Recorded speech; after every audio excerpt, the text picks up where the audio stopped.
नमस्कार दोस्तों, आपका स्वागत है आपके अपने YouTube channel learn with Jharkhand में। पिछली क्लास में हमने झारखंड का प्राचीन इतिहास पढ़ा था। इस क्लास में हम झारखंड का मध्यकालीन इतिहास देखेंगे। लेकिन उससे पहले अगर आप हमारे चैनल लर्न विथ झारखंड पे नए हैं तो हमारे चैनल को सब्सक्राइब कर दीजिए, अपने दोस्तों के साथ शेयर कर दीजिए और हमारे साथ अपनी तैयारी जारी रखिए।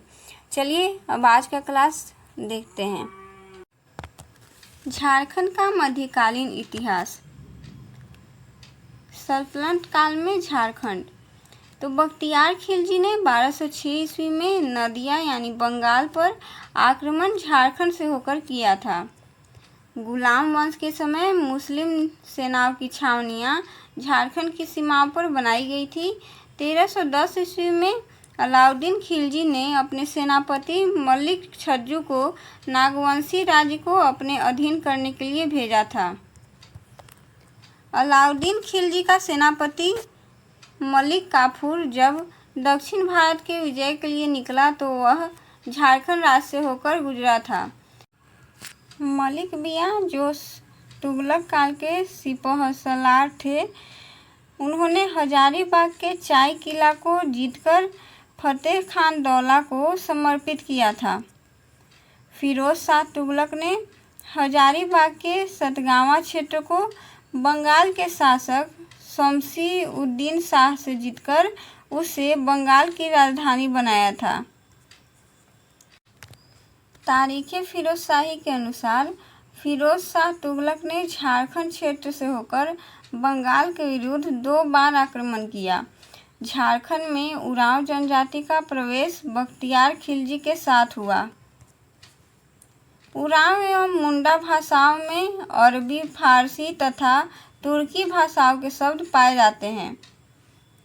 किसमें तो उरांव मुंडा भाषाओं में।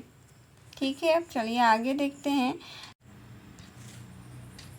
खिलजी काल में प्रचलित रहे चौधरी, खूद, मुकद्दम जैसे शब्द आज भी प्रचलित हैं। ओडिशा के शासक गजपति कपिलेंद्र ने आक्रमण कर संथाल परगना तथा छोटा नागपुर के एक बड़े हिस्से पर अधिकार कर लिया था। श्री चैतन्य चरितामृत में झारखंड के भौगोलिक आकार का स्पष्ट वर्णन है।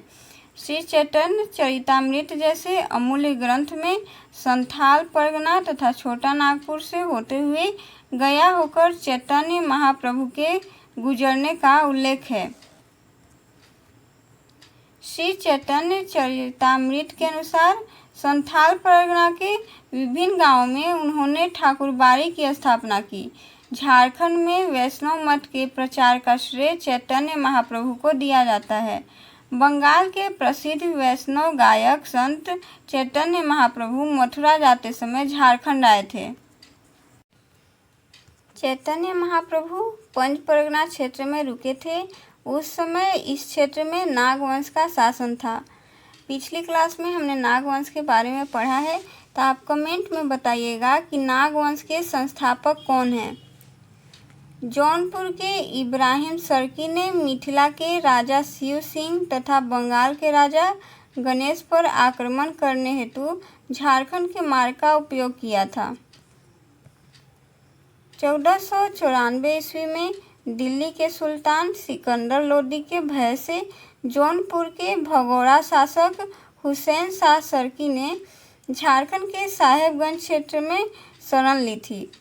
मुहम्मद बिन तुगलक ने हज्जुद्दीन आजम मुल्क को सातगांवा का शासक नियुक्त किया था। आज का क्लास हमारा इतना ही था दोस्तों। अब हम मिलेंगे आपसे एक नए क्लास में नए टॉपिक के साथ। तब तक आप हमारे चैनल लर्न विथ झारखंड के साथ बने रहिए और हमारे चैनल को सब्सक्राइब करना मत भूलिए। ठीक है, तो मिलते हैं अब आपसे नेक्स्ट क्लास में। तब तक के लिए आपका धन्यवाद।